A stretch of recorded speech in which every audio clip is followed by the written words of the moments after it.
नमस्कार, स्वागत है आप सभी का महाबहस में। मैं हूं आपके साथ मेनका चौधरी। स्वागत है आपका महाबहस में। बात बड़ी बहस की होगी, आज बहुत बड़ी बहस होगी क्योंकि पहले फेज और दूसरे फेज की तस्वीरें बिल्कुल साफ हो चुकी है। बीजेपी ने पहले फेज और दूसरे फेज की 107 उम्मीदवारों की लिस्ट सामने रख दी है। 107 उम्मीदवारों के नाम का ऐलान कर दिया है। बीजेपी का दावा है कि इन सीटों पर सामाजिक न्याय का पूरा ख्याल रखा गया है। वहीं बीजेपी की पहली लिस्ट में सीएम योगी को गोरखपुर शहर से मैदान में उतारा गया, जबकि डिप्टी सीएम केशव प्रसाद मौर्य को सिराथू से प्रत्याशी बनाया गया। सीएम योगी के टिकट मिलने पर अखिलेश यादव ने तंज कसा है। साथ ही बीजेपी के टिकट बंटवारे में सोशल इंजीनियरिंग पर भी विपक्ष ने वार किया और इन सभी मुद्दों पर आज बड़ी बहस करेंगे। लेकिन पहले देखिए ये रिपोर्ट।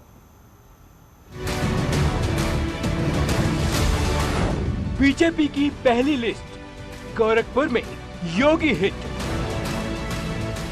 आदरणीय योगी जी हमारे मुख्यमंत्री की दायित्व में है। वो गोरखपुर शहर से चुनाव में पार्टी की ओर से प्रत्याशी होंगे। योगी के टिकट पर सियासत क्यों? कभी कहते थे कि मथुरा से लड़ेंगे, कभी कहते थे अयोध्या से लड़ेंगे, कभी कहते थे प्रयागराज से लड़ेंगे, कभी कहते थे देवबंद से लड़ेंगे। मुझे खुशी है इस बात की कि भारतीय जनता पार्टी ने पहले ही उन्हें अपने घर भेज दिया। ओबीसी दलित वोट बैंक पर सबकी नजर। आज जब चुनाव आ रहे हैं तो इनको सोशल इंजीनियरिंग की याद आ रही है। मुझे नहीं लगता प्रदेश की जनता इनके इन झांसों में फंसने वाली है। और जिस तरह से सोशल इंजीनियरिंग की लोग बातें कर रहे हैं, मुझे लगता है पूरी तरह से योगी सरकार सोशल इंजीनियरिंग में फेल हुई है और पूरी तरह से फेल होने जा रही है। चंद्रशेखर बोले, एसपी को दलित पसंद नहीं। मैंने कल उनके पाले में छोड़ी थी, उनका जवाब नहीं आया। मैं मानता हूं कि वो दलितों का नेतृत्व और दलितों की हितों के मुद्दों पे बात नहीं करना चाहते। मुझे भी उम्मीद है कि मेरे बाद हो सकता है वो स्टेटमेंट दे कि हम ये करेंगे, लेकिन हमने तो सबके देखे। अपने दम पे लड़ेंगे और प्रयास करेंगे। जो अभी बिखरा विपक्ष है उसको एकजुट करें। अगर वो नहीं होगा तो अपने दम पे लड़ेंगे। पिछड़ों को टिकट दिलाएगा जी।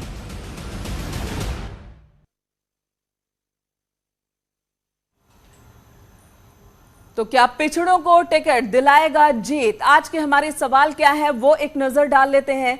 आज का हमारा पहला सवाल कि क्या इंजीनियरिंग में, सोशल इंजीनियरिंग में विपक्ष को ऐतराज क्यों? ओबीसी दलित को टिकट से मिलेगी 22 की सत्ता, यह हमारा पहला सवाल। एसपी पर चंद्रशेखर के आरोपों में कितनी सच्चाई है? सोशल इंजीनियरिंग में विपक्ष पर भारी पड़ गई है क्या बीजेपी? योगी के टिकट पर विपक्ष को ऐतराज क्यों है? ओबीसी दलित को टिकट मिलेगी क्या? इससे 2022 की सत्ता मिलेगी? ये वो तमाम सवाल हैं जो अपने मेहमानों के सामने मैं रखूंगी और इन सवालों के जवाब बारी बारी से अपने सभी मेहमानों से लेने की कोशिश होगी हमारी। हमारे आज के मेहमान कौन कौन से हैं ये आपको बता देती हूँ। हमारे आज के मेहमान हैं मोहसिन रजा, जो मंत्री हैं यूपी सरकार में। स्वागत है मोहसिन जी आपका न्यूज 18 पर। डॉक्टर एमएच खान, प्रवक्ता बीएसपी, हमारे साथ मौजूद हैं। डॉक्टर एमएच खान साहब आपका भी बहुत बहुत स्वागत। अनुराग भदौरिया, प्रवक्ता समाजवादी पार्टी, हमारे साथ जुड़ रहे हैं। आपका भी स्वागत अनुराग जी। और इंद्रजीत सिंह, नेता आरएलडी, भी हमारे साथ हैं। इस वक्त आप टीवी स्क्रीन पर देख रहे हैं। सृष्टि कश्यप, प्रवक्ता हैं कांग्रेस की। आप सभी का बहुत बहुत स्वागत है। और सबसे पहला सवाल अनुराग जी आपसे ही। आप लगातार आरोप लगा रहे हैं और जो नेता आपकी पार्टी में गए हैं वो भी आरोप लगा रहे हैं कि सोशल इंजीनियरिंग का ध्यान बीजेपी नहीं रखती है, ओबीसी की बात नहीं करती है, दलितों पिछड़ों की बात नहीं करती है। आज जो 107 नामों की लिस्ट आई है उसमें 60% जो उम्मीदवार बीजेपी ने बनाया है वो ओबीसी और दलित से ही बनाया है। इस पर आपका रिएक्शन?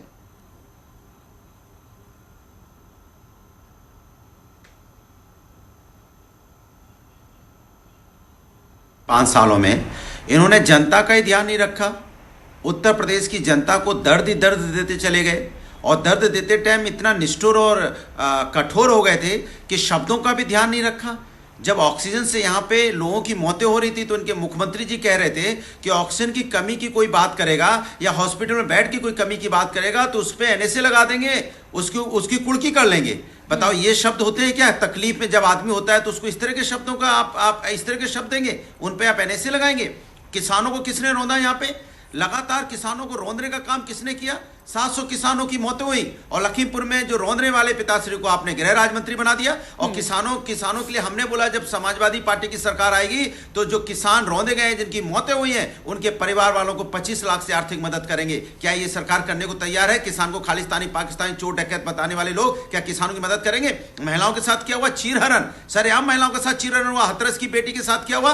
दलित बेटी थी, रात के अंधेरे में उसका अंतिम संस्कार पेट्रोल डाल के कर दिया गया। क्या कार्रवाई की सरकार ने? अरे हम तो समाजवादी लोग आपके सामने बैठे हैं, लाठियां खाई थी, ऐसी लाठियां कि अभी जैकेट उतारूंगा तो अभी भी उसके निशान नहीं गए और जेल भेज दिए गए थे। तो हम लोग तो समाज के हर वर्ग के लिए लड़ते रहे। भारतीय जनता पार्टी ने हर वर्ग को दर्द दिया है यहाँ पे। और क्या महंगाई, बेरोजगारी से लोगों ने आत्महत्या नहीं की? यहाँ पे किस तरह की आत्महत्याएं की हैं, आपको इसका अंदाजा है सरकार को? सरकार ने कहा था यहाँ पे रोजगार पैदा करेंगे, रोजगार की जगह कह रहे हैं कि हम 5 किलो आटा, 2 किलो चावल और तेल देने की बात करें। अरे उनको पैरों पे खड़ा कर देते, उनको अपने पैरों पे खड़ा करते, रोजगार दे देते, नौकरी दे देते, वो सम्मान पूर्वक अपना रोजगार अपनी नौकरी कर रहे होते, रोजगार पा रहे होते और अपने दम पे सारी चीजें खरीदते और अच्छी जिंदगी, सम्मान पूर्वक जिंदगी जी रहे होते, जो आपने नहीं किया। आपको तो रोजगार देना था, आपने नहीं, आपने तो बोला था हम आएंगे रोजगार देंगे। आपने कब बोला था हम आएंगे तो हम आपको 4 किलो आटा, 5 किलो चावल देके टरका देंगे। आपको रोजगार देने की जरूरत बीजेपी का रुख कर लूं मैं?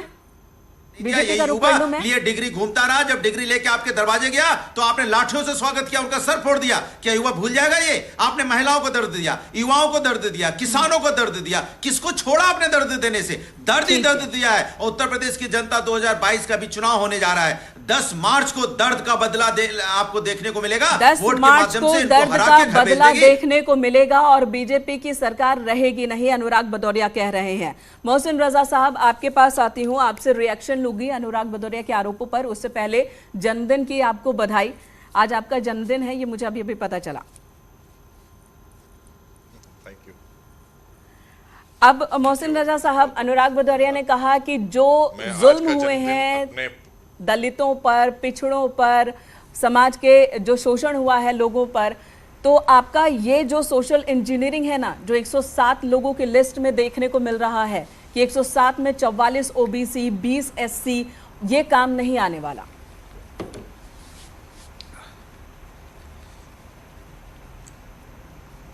देखिए, ये बड़े दर्द की बात कर रहे थे।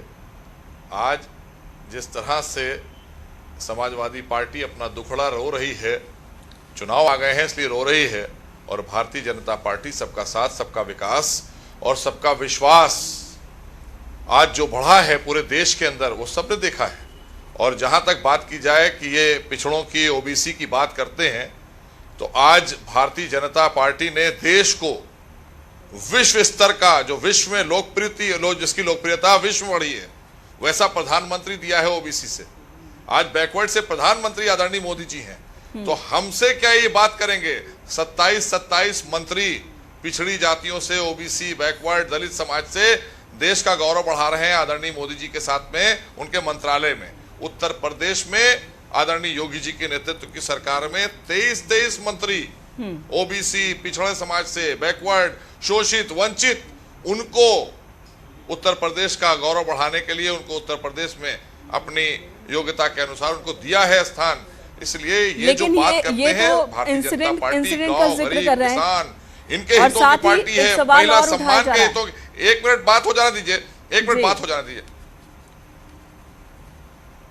जी कहिए, आप जोड़ दीजिए अपना सवाल तो मैं पूरी करूंगा। हाँ, एक सवाल और अखिलेश यादव की ओर से, पूर्व मुख्यमंत्रियों की ओर से उठाए जा रहे हैं कि योगी आदित्यनाथ, अयोध्या, मथुरा से जिक्र होता रहा, वहां से बात होती रही, लेकिन गोरखपुर उन्हें उनके घर भेज दिया गया। इस आरोप पर भी जवाब दे दीजिएगा।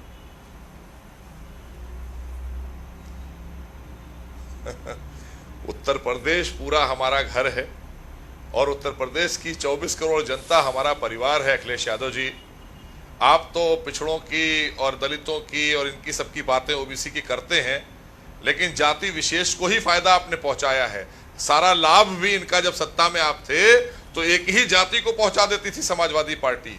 इसके अलावा वो एक जाति से शुरू होकर एक जाति पर खत्म हो जाती है समाजवादी पार्टी। और जहां तक बात उन्होंने की है आदरणीय योगी जी की, कुछ अच्छी बातें कीजिए। 403 विधानसभा में 5 साल तक झूठ बोला, जनता आपका झूठ नहीं जहां से भी संगठन चाहेगा लड़ा देगा और वहां से वो जीत जाएंगे। ये बताएं पहले। अरे अनुराग सुन लीजिए, परेशान मत होइए। आपको अभी 2 महीने बोलना है, उसके सिवा करना कुछ नहीं है। फिर टिकट सरकार क्यों तो मांग रहे थे? कभी मथुरा से, कभी अयोध्या से, कभी प्रयागराज से, कभी काशी से, जहाँ जाते थे वहीं टिकट मांगने लग जाते थे, क्यों? मुझे बोल, तो आपको इस बात का एहसास हो गया ना? शांत रहिए तो भेजना पड़ेगा। मैं बता रहा हूँ, मैं जवाब दे रहा हूँ, वापस अभी आपकी बात का जवाब दे रहा हूँ। अनुराग जी उसी आरोप पर जवाब दे रहे हैं मोहसिन रजा साहब। आप लोगों ने जवाब नहीं दे रहे। मैंने आपसे मंत्रालय को जवाब पूछा था, बेरोजगारी पे जवाब पूछा था, किसानों पे अत्याचार पे जवाब पूछा था। अनुराग जी वही आ रहा हूँ, अनुराग वही जी आ रहा हूँ, पिताश्री को जवाब तो भैया सुन वही आ रहा हूँ, लीजिए। जवाब तो सुन लो। तो 25 लाख रुपए से उनकी जवाब तो सुन लो बाबू। अनुराग जी जवाब सुन लीजिए। क्या मदद करेंगे ये बताइए? सुन रहे हैं किसान सुन भाई, तो सुन लो रहे हैं। बाबू, आप जवाब तो बताइए, सुन लो। जो हमारी आपकी माँ बहनें विधवा हुई हैं, जो सुन तो बच्चे लो अनाथ बाबू। हुए, हम 25 लाख रुपए से उनकी तुमने तो मदद करेंगे 200 सरकार करोड़ में। रुपए आप कितने लूट से कर मदद रखे की? थे, वो आपने निकल की तो क्या? आए सब। चिल्लाता रह गया कि आप 1 करोड़ से 200 मदद कीजिए, करोड़ सरकार रुपए आपकी तुम्हारे डबल अनुराग जी घर ऐसे से डिस्कशन निकल खराब हो जाएगा, किसान ऐसे बातचीत खराब हो जाएगी। अनुराग जी ऐसे बातचीत खराब हो जाएगी। आपने सवाल किया तो जवाब तो सुन लीजिए। आज किसानों के सम्मान की सरकार है, गरीबों के सम्मान की सरकार है। आज गरीबों को राशन मुफ्त मिल रहा है। तुमने तो उनका राशन भी छीन लिया था। आपने तो उनका राशन भी गरीबों का छीन लिया था भैया। आपसे तो पूरा उत्तर प्रदेश भयभीत। अनुराग जी ऐसे डिस्कशन खराब हो जाएगा। ठीक है, इस वक्त मैं रोकूंगी। अनुराग जी आपको रोकूंगी। सबको रोजगार दे रही है, सबको अनाज दे रही है, सबको राशन पहुंचा रही है। कौन सी योजना ऐसी है? अनुराग जी आपसे रिक्वेस्ट है कि अपने सवाल का जवाब सुन लीजिए। फ्रस्ट्रेशन और अपना ब्लड प्रेशर बढ़ाने से कुछ होना नहीं है। ठीक है, मोहसिन रजा साहब आपकी बात भी आ गई, अनुराग जी आपकी बात भी आ गई। अनुराग जी आपसे जो सवाल है अगला वो ले लूं मैं। होती है कि महंगाई से कैसे लोग जूते हैं, जब 100 रुपए डीजल पेट्रोल पार कर जाता है तो लोग कैसे कैसे अपनी जिंदगी काटते हैं। कभी आपने सोचा उस माँ का दर्द, उस माँ का दर्द जिसका बेटा बेरोजगार रह गया 5 साल में इंतजार। ठीक है, उम्मीद है आपने सोचा होगा ये दर्द। अनुराग जी उम्मीद है आपने सोचा होगा, आपकी पार्टी ने इस दर्द को सोचा होगा। आम आदमी की बात करता कौन है? अनुराग जी अगर आप सवाल होने देंगे, बहस होने देंगे या फिर बोलते रहेंगे खुद ही। एमएच खान साहब भी हमारे साथ है, वो भी इंतजार कर रहे हैं। इंद्रजीत जी भी है, वो तो आपके साथी हैं, उनको भी तो बोलने का मौका दीजिए। सृष्टि जी भी है, उनको भी तो बोलने का मौका दीजिए। इंद्रजीत जी आपकी और समाजवादी पार्टी की एक साथ लिस्ट आ रही है ना, टुकड़ों टुकड़ों में आ रही है। सोशल इंजीनियरिंग, जो अगर पश्चिमी उत्तर प्रदेश की बात की जाए, मुस्लिम जाट, ये समीकरण आपका नजर आ रहा है, और वहीं पर गुर्जर और दलित का समीकरण बीजेपी का नजर आ रहा है। तो किस तरह की लड़ाई आप देख रहे हैं? देखिए, मैं तो इतना ही कहूंगा, सभी जाति सभी धर्म के लोगों को सम्मान मिलना चाहिए। पहले तो पैनल पर सभी लोगों बैठों को मेरी सत श्री अकाल। मोहसिन रजा साहब सत्ताधारी पार्टी के मंत्री हैं और मैं भी एक अल्पसंख्यक समाज से आता हूं, और रजा साहब भी एक मंत्री हैं और अल्पसंख्यक समाज से आते हैं। कितने लोगों को, अल्पसंख्यक समाज के लोगों को टिकट सत्ताधारी पार्टी ने दी है? ये क्या बंटवारा हो रहा है? हमें अगर देना सम्मान तो सबको दिया जाए, और अगर नहीं, बिना जातिवाद के आपको 5 साल मिले हैं, पौने 5 साल में जो पहले वाली सरकार बदल के आपको सत्ता दी गई, आपके हाथ में इतना बड़ा मैंडेट आया, आप ये बताएं कि आपने क्या चीज ऐसी करी जो दोबारा आपको सरकार चुने, सभी जाति सभी धर्म के लोग आपको मैंडेट दे दोबारा से। कुछ तो ऐसा होना चाहिए। पहले वाले बदले गए, कहीं ना कहीं कमी रही होगी, आपको मौका दिया गया। आदमी स्कूल से ट्यूशन चेंज करता है, स्कूल का नाम चेंज करता है, दूसरे पाठशाला में डाला जाता है कि पहले वाला स्कूल ठीक नहीं था। जी इंद्रजीत जी, आपका साफ साफ सवाल आया है। हालांकि मैंने जो सवाल किया था उसका जवाब नहीं आया, लेकिन आपने जो साफ साफ सवाल किया है मोहसिन रजा साहब से, वो उसका जवाब ले लेते हैं। मोहसिन रजा साहब बताइए जरा कि आपने क्या काम किया। हाँ, अब मैं बता रहा हूं। पाजी सुनिए आप मेरी बात को। आपने जो प्रश्न उठाया कि आपने ऐसा क्या किया है कि हम आपको सरकार में लाए, वापस जनता पूछ रही है, आपका सवाल है, मेरा नहीं है, जनता तो हमें ला रही है। हमने पिछली इतिहास में पहली बार ऐसा हुआ है कि 44 लाख गरीब परिवारों को मकान देने का काम देश के आदरणीय प्रधानमंत्री से लेकर उत्तर प्रदेश के आदरणीय मुख्यमंत्री ने किया। 44 लाख, फिर से सुन लीजिए, 44 लाख मकान गरीबों को, जिनके सर पर छत नहीं थी, उन गरीबों को कोई जाति नहीं देखी थी, मत मजहब नहीं देखा था, पात्रता के आधार पर दिया है। 15 करोड़ लोगों को राशन मिल रहा है। कोरोना में उनका जीवन कैसे चले ताकि वो भूखे ना सोएं, लगातार मुफ्त राशन केंद्र भी दे रही है, माननीय मोदी जी और माननीय योगी जी भी दे रहे हैं। उत्तर प्रदेश में सुनते जाइए, घर बैठे बिजली कनेक्शन फ्री, बिजली 24 घंटे शहर से लेकर गांव में भी दे रहे हैं। जब पहले 4 जनपद में आती थी, आज 24 घंटे बिजली पूरे उत्तर प्रदेश में आती है। किसानों के लिए सम्मान हम दे रहे हैं, उनको सम्मान निधि जो सीधे उनके खाते में जा रही है। 5 लाख का गरीबों को हम स्वास्थ्य हेल्थ कार्ड दे रहे हैं, आयुष्मान भारत का। इसलिए हमको सारे गरीब गांव संपन्न हो गया है। आज सारे लोग जो रोग जी मोहसिन जी कहते थे सड़कें खराब हैं, मोहसिन जी ये तमाम योजनाएं हैं जिनको आप गिना रहे हैं। मोहसिन जी तमाम ये योजनाएं हैं जिनको आप गिना रहे हैं। इंद्रजीत जी ने एक सवाल और किया था कि कितने अल्पसंख्यकों को बीजेपी टिकट देगी, ये सवाल का जवाब दीजिएगा, फिर मैं एमएच खान साहब के पास चलूंगी। हाँ ठीक है। हाँ देखिए, पहली चीज ये है कि हम प्रतिनिधित्व देते हैं सरकार में, हम सबका साथ सबका विकास, और यही सबका विश्वास है कि भारतीय जनता पार्टी सबको लेकर चलने वाली पार्टी है। वो जाति विशेष के लिए काम करने वाली पार्टी नहीं है।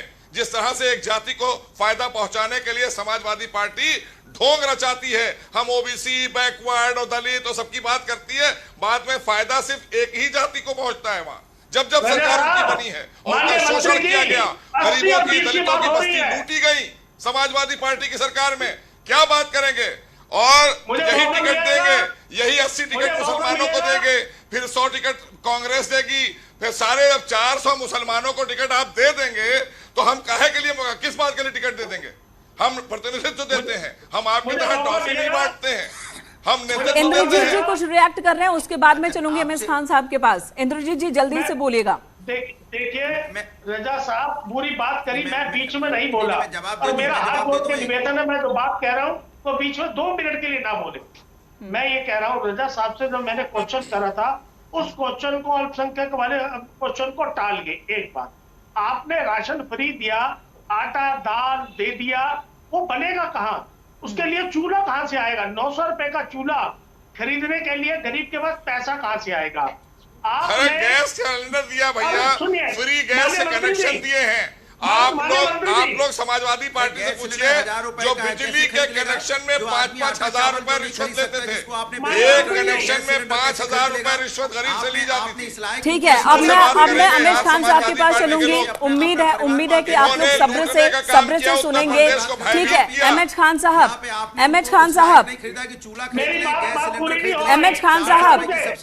इंद्रजीत जी दोबारा आऊंगी, और भी मेहमान है, सबके पास जाना होगा। एमएच खान साहब, आप कह रहे थे कि सीएम योगी आदित्यनाथ चाहे तो गोरखपुर से लड़ ले, वहां से हार जाएंगे, ये बीएसपी कह रही थी, क्योंकि उन्होंने काम नहीं किया, ये आरोप लगाए जा रहे थे। अब वो वहां से लड़ रहे हैं, तो क्या रिएक्शन है?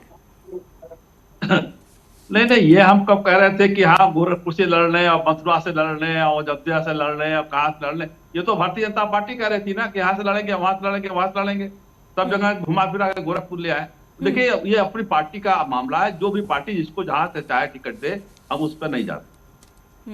अब देखिए, अभी आपने मुझे बताया, मुझे पे जानकारी नहीं थी, मोहसिन रजा साहब का आज पैदाइश का दिन है, तो मैं उनको मुबारकबाद देता हूँ, उसके बाद डिबेट शुरू करता हूँ। जी मोहसिन रजा साहब, देखिए सर्वजन हिताय सर्वजन सुखाय के नारा से देश चलेगा।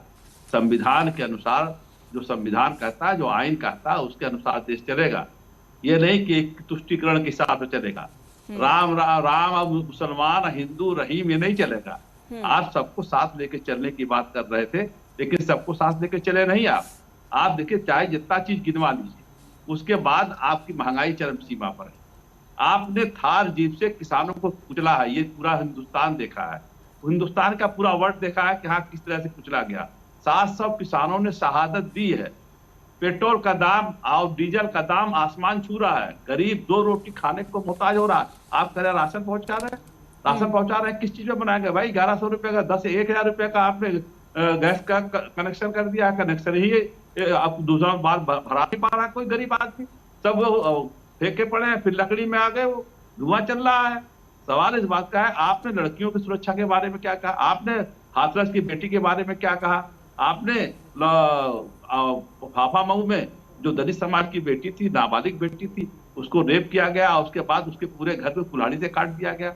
लॉ एंड ऑर्डर बिल्कुल फेल हो गया आपका, लॉ एंड ऑर्डर बिल्कुल जी ठीक है एमएच खान साहब, तमाम आरोप आपने लगाए हैं और ये सब कुछ पब्लिक देख रही है और साथ ही सब कुछ पब्लिक ये भी देख रही है कि कौन से समीकरण को साधने की कोशिश अलग अलग राजनीतिक दलों की तरफ से हो रही है।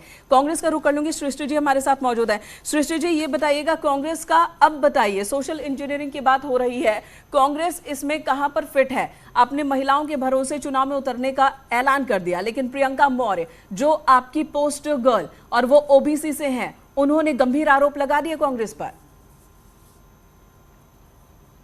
आरोप लगा के जिनको टिकट नहीं मिलता इस तरीके से दोषारोपण बहुत ही आम बात, किसी भी पार्टी में हो, जिनको टिकट नहीं मिलता नाराजगी हो। दूसरी बात, सोशल इंजीनियरिंग की बात कर, कौन सी सोशल इंजीनियरिंग कर रही है भाजपा जब वो 80-20 की बात करती है, जब इस प्रदेश की जनता को बांटने का काम करती है। और आज योगी जी को वापस क्यों गोरखपुर जाना पड़ा, सबसे बड़ा सवाल तो ये है, क्योंकि राम के नाम की जो उन्होंने राजनीति की, राम के नाम पे उन्होंने जो घोटाले किए, उसके बाद वो राम जन्मभूमि में तो जा ही नहीं सकते। अयोध्या में उन्हें पता है वहां हिंदू लोग हैं, हिंदुत्व के लोग नहीं है, जो उनका हिंदुत्व वहां नहीं चलेगा। वो सर्वधर्म संप्रदाय एरिया है, हर धर्म के हर जाति के लोग हैं वहां पे। उनका अगर वोटों की समीकरण देखें, इसलिए वहां उन्हें पता था वो जीत नहीं पाएंगे, तो वापस वो अपने मठ की ओर चले गए। अब ये भी समझना है कि उनका वो मठ है या मान है जिसमें वो छुपने की कोशिश कर रहे हैं। और 2000 ओबीसी की बात करती है आज भाजपा, 2017 में ओबीसी वर्ग के साथ इतना बड़ा छलावा हुआ, दिल्ली से भेजे गए मौर्य जी, चेहरा बनाया उन्हें, पीछे से आ गए अजय सिंह बिष्ट, और इन 5 सालों में ओबीसी वर्ग को मिला क्या? 69,000 शिक्षक भर्ती घोटाला, किसानी में जो हमारे ओबीसी भाई बहन हैं उनको क्या मिला? यूरिया 5 किलो से कम करा के उसको, ये छलावे का आरोप तो आपकी प्रियंका मौर्य भी लगा रही है। वो बकायदा पोस्टर दिखा रही है कि सबसे बीच में उनकी तस्वीर है और उन्हें भरोसा दिया गया था कि उन्हें टिकट भी मिलेगा, और कई जगहों पर लिखा भी गया था बकायदा ओबीसी ये लिख करके, और उन्हें टिकट नहीं दिया गया। ये बहुत सी सिंपल बात है, जो जिनको टिकट नहीं मिलता उनको नाराजगी होती है, और अगर उनको टिकट नहीं मिला है, इनका वक्त है वो संगठन के लिए काम करे, जनता के लिए काम करे। नहीं तो वो तो कह रही है ना कि छलावा किया गया, उनके साथ धोखा किया गया, उन्हें भरोसा दिया गया था कि टिकट देंगे। आप प्रियंका मौर्य जी के कोई भी प्रेस कॉन्फ्रेंस देख ले, if she has presented anywhere, Priyanka Maurya ji कल हमारे सहयोगी के साथ ही थी, न्यूज 18 पर उन्होंने ये बात कही है। साथ थी, सहयोगी के साथ जरूर थी, लेकिन प्रियंका मौर्य सिर्फ एक चेहरा है। कांग्रेस में आने के पहले उन्हें कोई नहीं, वो महिला भी है, वो मौर्य भी है, इज्जत दी, वो महिला भी है, वो मौर्य भी है। मौर्य ही क्यों दिख रही है? अगर हम महिलाओं की बात करेंगे तो कल की जो प्रियंका गांधी की जो लिस्ट है, जिसमें 40% महिलाओं को आगे रखा गया है, उनकी भी बात कर लीजिए। उन्नकी भी बात हो रही है, उस महिला की भी बात हो रही है जिन्हें खुद के ऊपर गोली चलवानी पड़ी टिकट के लिए। नहीं, उनसे उन्नाव की जो हमारी माँ है उनकी भी बात करिए, जो ओबीसी वर्ग से आती है, उनकी बात हमने की, उनकी बात की, लेकिन छलावे की जब बात आती है ना तो ये आरोप सब पर लगते हैं। सृष्टि जी, आपने जो सवाल उठाया उसका जवाब मोहसिन रजा साहब से ले लेते हैं।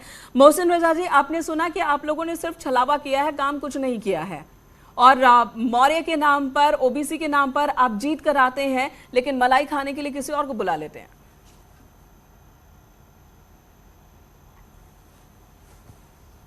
उत्तर प्रदेश ने देखा है, देश ने देखा है कि जिस तरह से देश के यशस्वी प्रधानमंत्री आदरणीय मोदी जी 11 महिलाओं को लेकर अपने कैबिनेट में और देश का गौरव बढ़ा रही हैं हमारी 11 बहनें केंद्र मंत्रालय में।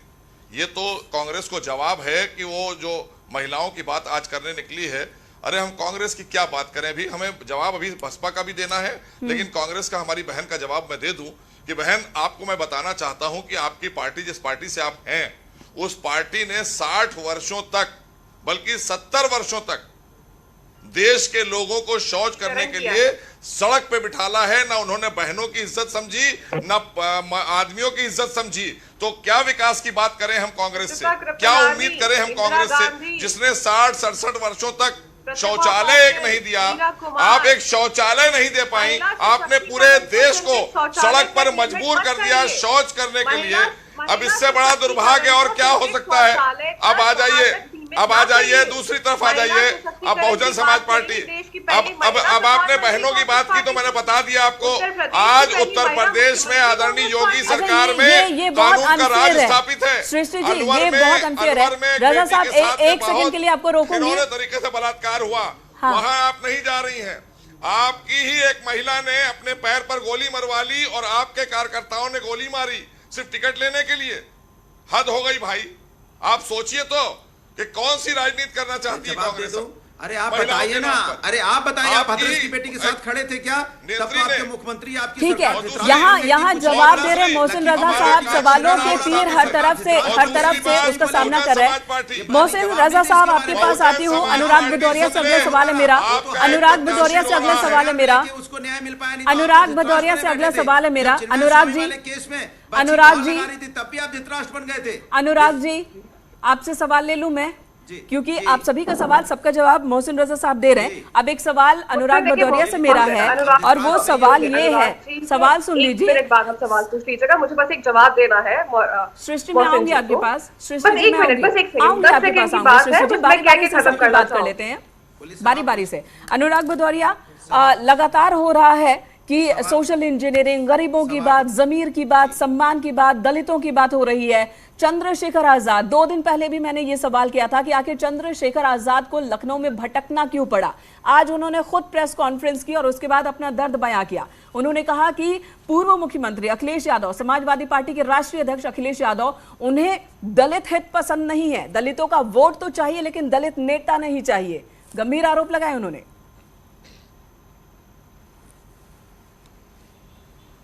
देखिए, मैंने आपको बोला, जब हाथरस की बेटी के साथ अन्याय हुआ तब सरकार तो नहीं खड़ी थी। यही समाजवादी पार्टी के लोग लाठी खा रहे थे उसको न्याय दिलाने के लिए। यही समाजवादी पार्टी के लोग जेल गए। चंद्रशेखर पे सवाल किया, आप उसका जवाब भी नहीं देना चाहते। आज तक नहीं गया पीठ पे दाग।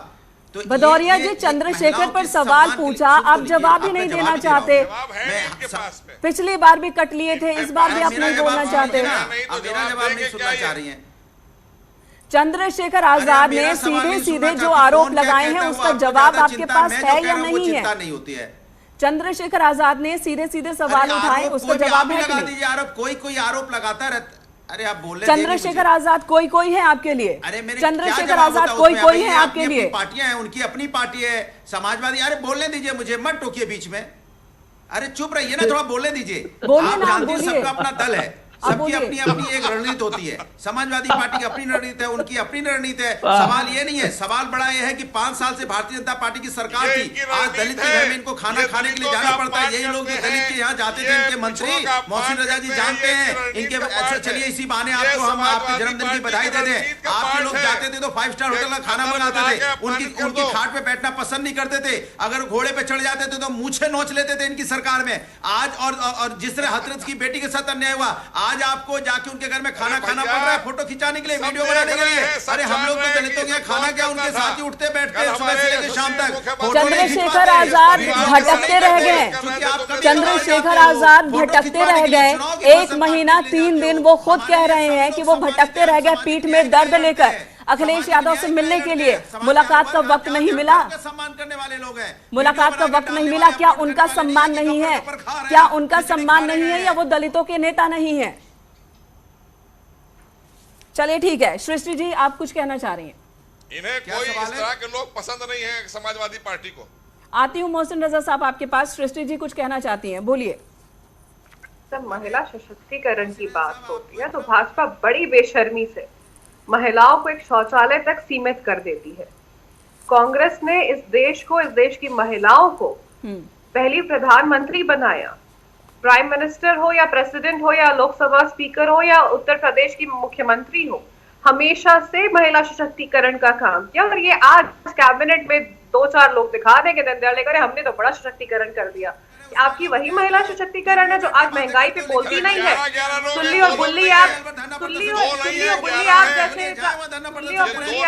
देश में निकलते हैं बेटियों की बोली लगाई जाती है, तो आपकी महिला कैबिनेट मंत्री कहाँ गई?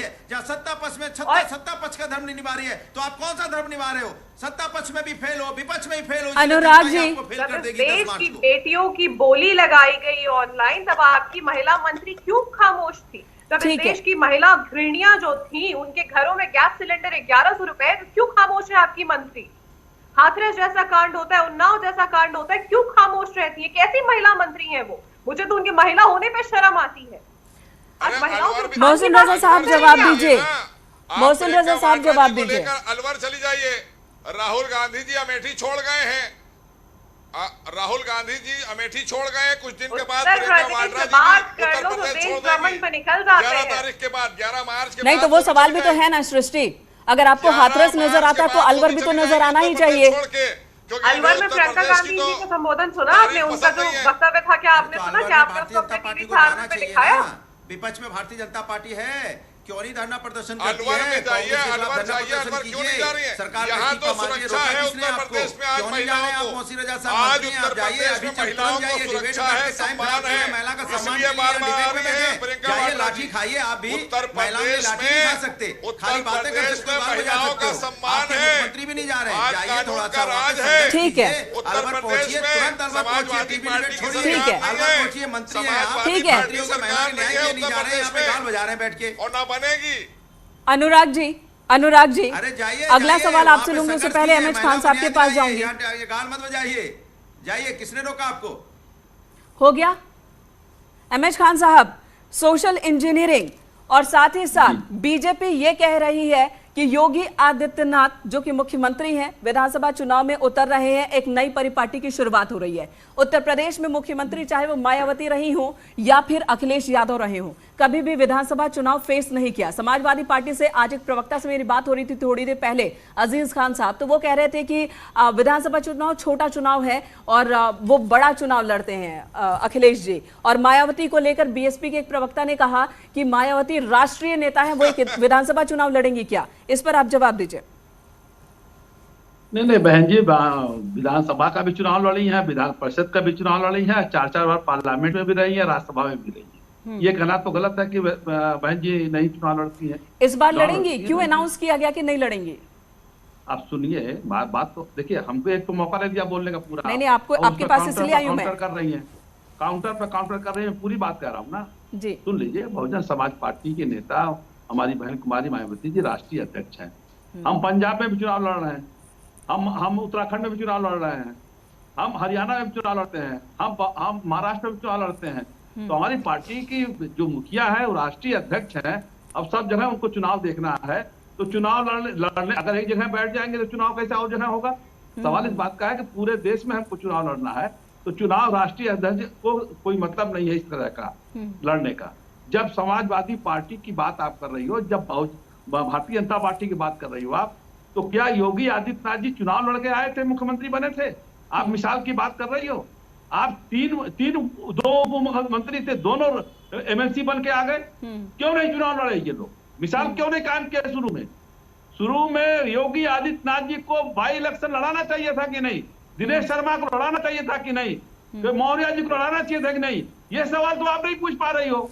आप कह रही हो मिसाल कायम करने जा रहे हैं। कौन सा मिसाल कायम ये करने जा रहे हैं? बीजेपी कह रही है, मैं नहीं कह रही मिसाल कायम करने जा रहे हैं। मोहसिन रजा साहब, तो सवाल तो पूछिए उनसे ना।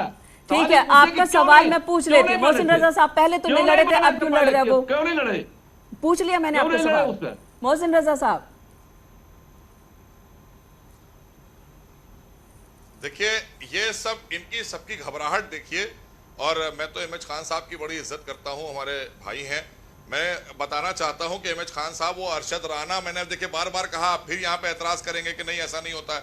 अरशद राणा तो टीवी पे बैठकर रो रहे हैं, कह रहे हैं कि 67 लाख रुपए हमसे पैसे ले लिए गए, हमको टिकट नहीं दिए गया। वो रो रहे हैं बैठ के टीवी पर, अरशद राणा बसपा के जो प्रत्याशी बन रहे थे। आप सोचिए, मैंने बार बार कहा है कि भ्रष्टाचार की पराकाष्ठा तो बहुजन समाज पार्टी ने करी। अब आज आदरणीय योगी जी के सामने किसी की हिम्मत नहीं है चुनाव लड़ने की। ना अखिलेश जी लड़ सकते हैं, ना बहन जी लड़ सकती है। अगर हिम्मत है तो लड़के दिखाइए, आप अनाउंस करिए। आप देखिए ना, आपकी पार्टी पर भ्रष्टाचार का आरोप आज हम नहीं लगा रहे, आपका ही पार्टी का कार्यकर्ता कह रहा है कि 67 लाख रुपए हमसे ले लिए, हमको टिकट नहीं दिया। तो हम ऐसी पार्टी में तो भाई बात आए, माफ कीजिएगा। ठीक है, एक सवाल समाजवादी पार्टी से भी, कोई भी रिश्ता नहीं रखना चाहता, और गुंडाराज की वजह एमएच से खान साहब इतने नाराज क्यों हो रहे हैं? एमएच खान साहब इतने नाराज क्यों हो रहे हैं?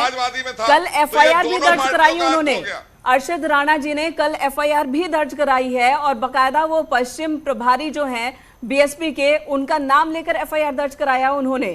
खैर, अगला सवाल समाजवादी पार्टी जी, गंभीर आरोप उन्होंने लगाए हैं कि टिकटें बेची जा रही है अभी भी बीएसपी में। गंभीर आरोप तो टेनी पे भी लगा हुआ है, गंभीर आरोप तो टेनी पे लगा हुआ। क्या हुआ है टेनी का? टेनी को बर्खास्त कर दिया क्या? आरोप लगा, सही बात है, ठीक है। यार आप बताइए, पैसे लेते हैं आप लोग, अभी तो चुनाव में हो गया भी नहीं है और आप अनुराग जी शुरू कर दिया। झूठ बोलते हैं आप लोग। अभी तो चुनाव अनुराग शुरू जी हुआ है तो अभी से भ्रष्टाचार शुरू।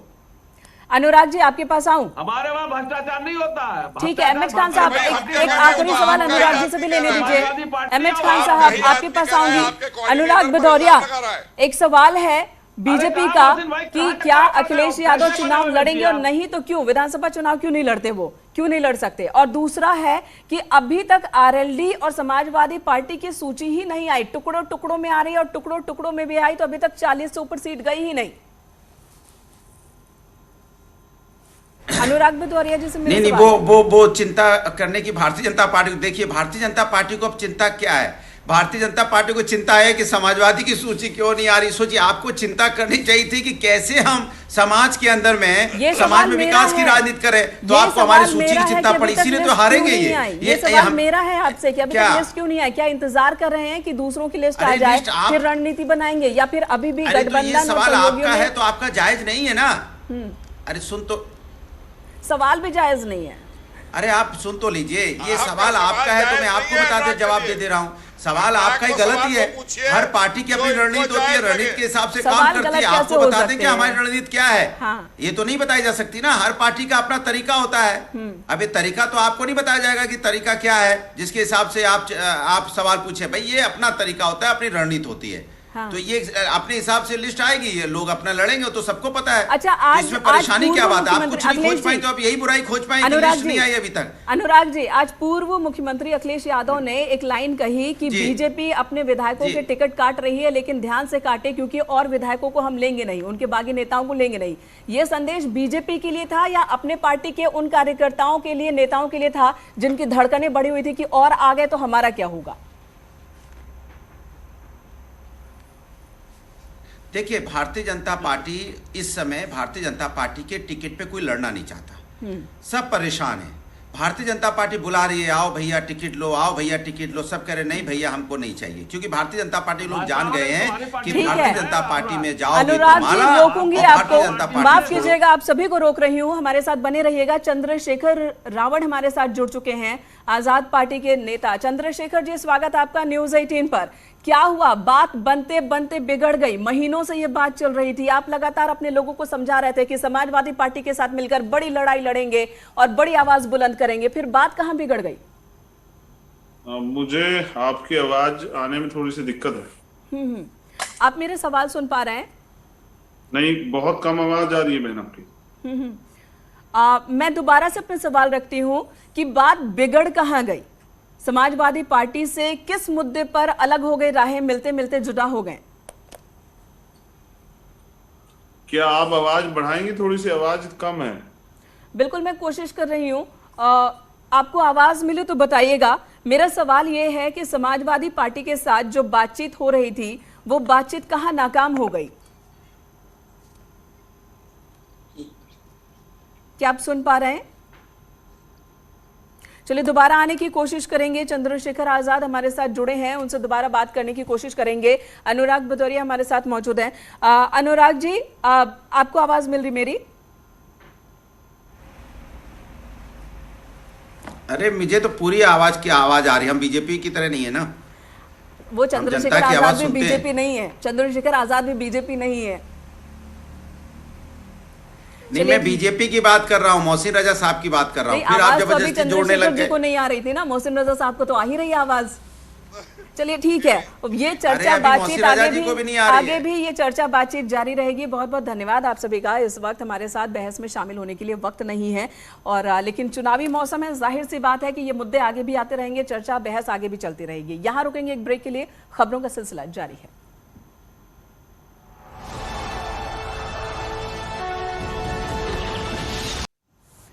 उत्तराखंड बीजेपी में उम्मीदवारों के नाम लगभग तय हो गए हैं। टिकटों को लेकर देहरादून में आज बैठक हुई और बड़ी खबर यह है कि पार्टी करीब 20 विधायकों के टिकट काट सकती है। उत्तराखंड में भी 20 विधायकों के टिकट बीजेपी काट सकती है। अगले 3 से 4 दिन में पहली लिस्ट जारी कर दी जाएगी और आज हुई चुनाव समिति की बैठक में सीटों पर नाम तय कर लिए गए हैं। और सबसे बड़ी खबर यह है कि पार्टी 20 के आसपास सीटों पर विधायकों के टिकट काट सकती है, जिनमें कई बड़े नाम भी शामिल हो सकते हैं। बगावत से बचने के लिए भी तैयारी पूरी कर ली गई है और यही शायद कोशिश भी है कि ज्यादा से ज्यादा वक्त लिया जाए इस लिस्ट को जारी करने में।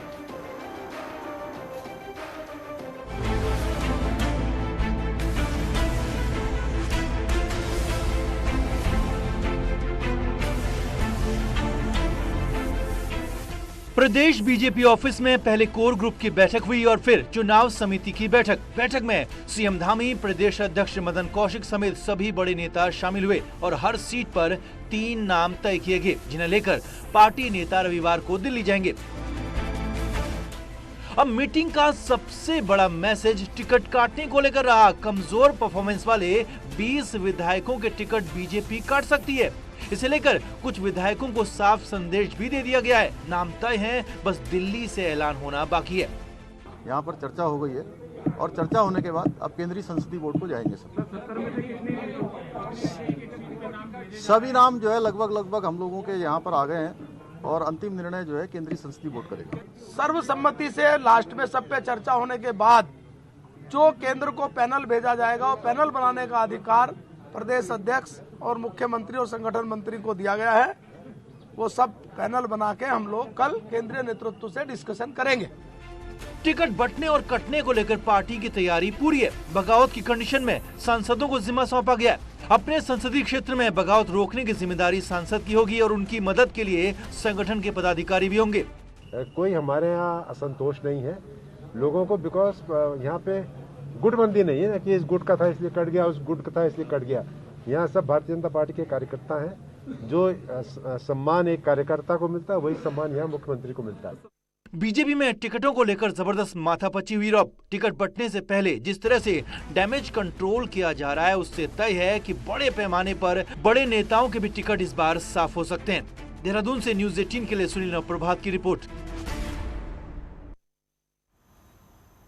और बड़ी खबर यह है कि बीजेपी चुनाव समिति की बैठक में 50 सीटों पर सहमति बन गई। मुख्यमंत्री समेत सभी मंत्री चुनाव लड़ेंगे, यानी किसी भी मंत्री का टिकट नहीं काटा जाएगा, सभी चुनाव लड़ेंगे। हालांकि 20 सीटों पर सस्पेंस अब भी बना हुआ है और कल शाम 5 बजे दिल्ली में बीजेपी कोर ग्रुप की मीटिंग होगी, जिसमें आगे के नाम फाइनल होंगे। लेकिन फिलहाल 50 नामों पर सहमति बन गई है।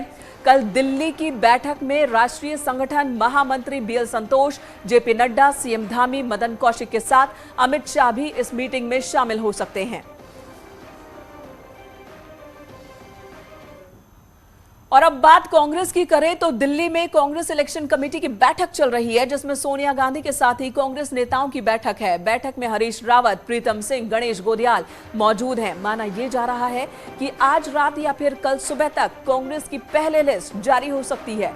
लगातार 2 दिन दिल्ली में कांग्रेस स्क्रीनिंग कमेटी की बैठक हुई थी, जिसके बाद हरीश रावत ने कहा था कि सभी 70 सीटों पर उम्मीदवार तय कर लिए गए हैं और मुहर लगना बस बाकी है।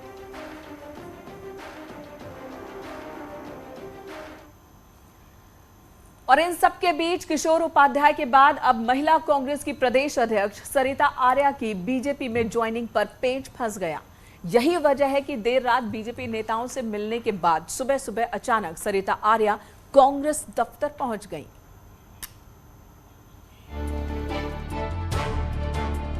पूर्व कांग्रेस अध्यक्ष किशोर उपाध्याय ने बीजेपी नेताओं से खूब मुलाकात की, बात भी की, लेकिन कुछ बात बनती उससे पहले ही कांग्रेस ने ही उन्हें चलता कर दिया और सारे दायित्व और पद छीन लिए। अब कुछ ऐसा ही हाल कांग्रेस महिला मोर्चा अध्यक्ष सरिता आर्या का दिख रहा है। शुक्रवार को देर रात सरिता आर्या ने बीजेपी के चुनाव प्रभारी प्रहलाद जोशी से मुलाकात की, लेकिन सुबह होते ही कांग्रेस दफ्तर भी पहुंच गई। अब खबर है कि सरिता आर्या और बीजेपी की बात जम नहीं पाई, लिहाजा सरिता एक बार फिर से कांग्रेस में टिकट की डिमांड कर रही है और धमकी भी देने से नहीं चूकी। बीजेपी अगर टिकट देती है तो आप बीजेपी में जाएंगे? हाँ, बिल्कुल जाऊंगी। कल आपकी क्या बातचीत हुई प्रहलाद जी से? नहीं, ये तो देखिए मेरी कोई अभी बातचीत नहीं हुई है। मैंने बातें रखी हैं, अपनी बातें मैसेज दिया है कि मैं एक कांग्रेस की सच्ची सिपाही की तरह अभी तक लगी हूँ। देखिए, मुझे अगर यहाँ से इग्नोर किया जाएगा तो फिर हम मजबूर हैं अपने लिए। हर कोई स्वतंत्र है, मेरी सारी बहनें स्वतंत्र हैं। अब कल तक जो सरिता आर्या बीजेपी जाने को आतुर थी, वो रातों रात यू टर्न लेकर कांग्रेस दफ्तर क्यों पहुंची? तो इसका जवाब बीजेपी के प्रदेश प्रभारी दुष्यंत गौतम ने दे दिया। और गौतम ने साफ कहा कि पार्टी में सभी का स्वागत है, लेकिन टिकट की शर्त पर बिल्कुल नहीं।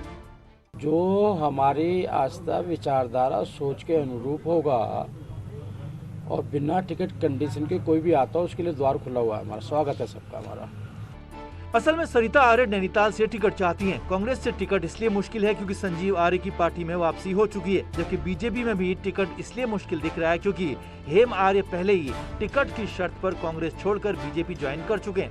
हालांकि टिकट अभी किसी का फाइनल नहीं है, लेकिन फिर भी सरिता आर्य के लिए आगे कुआं और पीछे खाई वाली कंडीशन साफ साफ दिख रही है। देहरादून से न्यूज 18 के लिए सुनील प्रभात की रिपोर्ट। और इधर चुनाव आयोग ने प्रचार पर एक बार फिर से पाबंदी बढ़ा दी है। 22 जनवरी तक रैली, रोड शो, पदयात्रा और बाइक रैली पर रोक बरकरार है। हालांकि चुनाव आयोग ने इस बार राजनीतिक दलों को इंडोर बैठक की इजाजत दी है, जिसमें अधिकतम 300 लोग या फिर हॉल की क्षमता से 50% तक लोग शामिल हो सकेंगे। बाकी अन्य पाबंदियां वैसी की वैसी रहेंगी। हर तरह की फिजिकल रैली पर रोक है।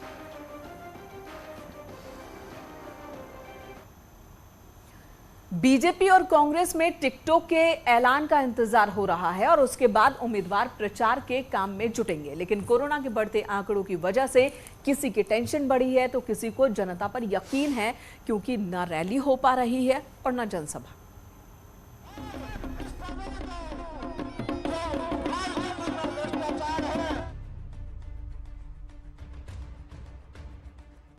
अगर कोरोना न होता तो अगले 4 हफ्ते नेता आशीर्वाद लेने जनता की चौखट पर होते, रैली करते, जनसभा करते, पदयात्रा करते। लेकिन कोरोना की तीसरी लहर ने प्रचार सीमित कर दिया है। पार्टी नेता परेशान हैं क्योंकि वर्चुअल मीटिंग से चुनावी माहौल बन नहीं पा रहा और इस बात से पार्टियां टेंशन में। इस तरह का चुनाव शायद चुनाव आयोग भी पहली बार करा रहे हैं और हम भी पहली बार लड़ रहे हैं, लेकिन केवल 28 लाख सक्रिय लोगों का होना उत्तराखंड के अंदर सोशल मीडिया पर, और उसमें से भी 20 लाख जो हैं वो सक्रिय है। 28 लाख तो टोटल हैं सोशल मीडिया प्लेटफॉर्म पर, उसमें से सक्रिय लोग केवल 20 लाख हैं। तो 20 लाख तो 1/4 जनसंख्या भी नहीं है यहाँ की। कांग्रेस को माहौल न बनने से परेशानी है, लेकिन बीजेपी को लगता है कि जनता का मूड बना हुआ है और जनता को पता है कि क्या करना है। ऐसे में कोरोना में जनसभा और रैलियों में पाबंदियां भले ही हो, पर वर्चुअल रैली से भी काम होगा। जनता का पूरा मूड है, अच्छा है। जनता सब जानती है कि कोविड में उन्हें भी क्या क्या करना है, इसलिए आप उसको देखिए। जैसे जैसे अब आगे निर्देश होंगे ऐसे ऐसे काम होगा। मौजूदा हालात में कोरोना की तीसरी लहर थमती दिख नहीं रही है और चुनाव तय वक्त पर होना है, और ऐसे में बेबस नेताओं के सामने छोटी मीटिंग्स और सोशल मीडिया का ही आखिरी सहारा है। दीपांकर भट्ट, न्यूज 18 देहरादून। इधर उत्तराखंड में कोरोना की रफ्तार लगातार बढ़ रही है। पिछले 24 घंटे में कोविड केसेस की संख्या रिकॉर्ड स्तर पर पहुंच गई है। आज एक दिन में 3,848 नए कोरोना केस सामने आए। 2 लोगों की मौत कोरोना की वजह से हो गई। राज्य में कुल 14,800 एक्टिव केस इस वक्त मौजूद हैं। आज के नए केस की बात की जाए तो देहरादून में 1362, हरिद्वार में 641, नैनीताल में 619 केस, उधम सिंह नगर में 412, अल्मोड़ा में 128 और पौड़ी में 168 नए केस दर्ज किए गए।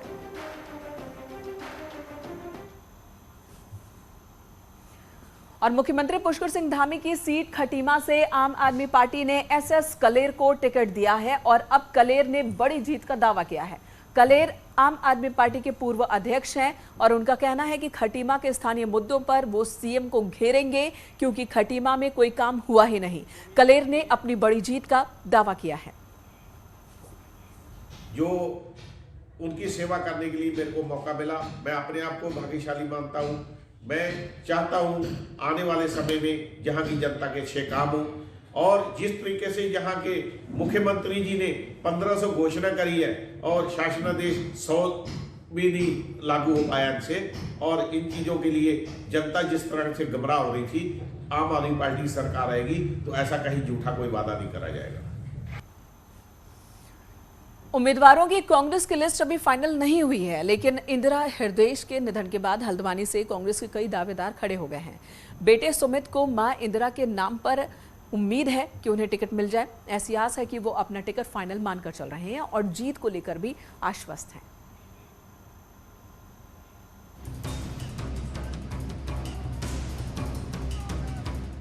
चुनाव की तारीखों के ऐलान के साथ ही ये बैनर हल्द्वानी में कांग्रेस की कद्दावर नेता रही इंदिरा हृदय की याद ताजा कर रहे हैं और इन बैनरों को लगाया है इंदिरा के राजनीतिक उत्तराधिकारी और उनके बेटे सुमित हृदय ने, क्योंकि उन्हें मां के नाम के सहारे टिकट मिलने और जीतने का पूरा भरोसा है।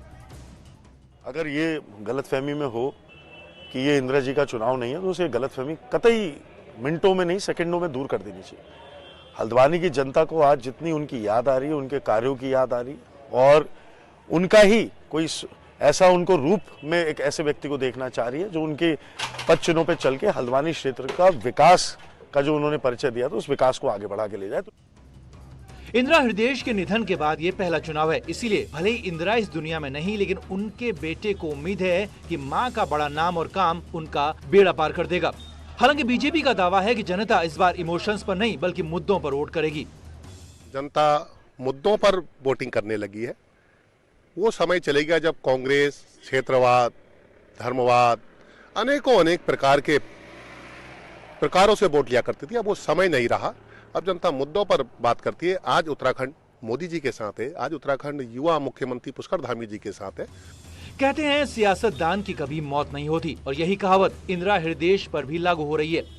इंदिरा भले ही हमारे बीच ना हो, लेकिन लोगों के बीच उनकी मौजूदगी यादों के रूप में जरूर है। तो ऐसे में बेटे सुमित हृदय को हल्द्वानी पर उनकी जीत पर उनके टिकट मिलने पर पूरा भरोसा बना हुआ है।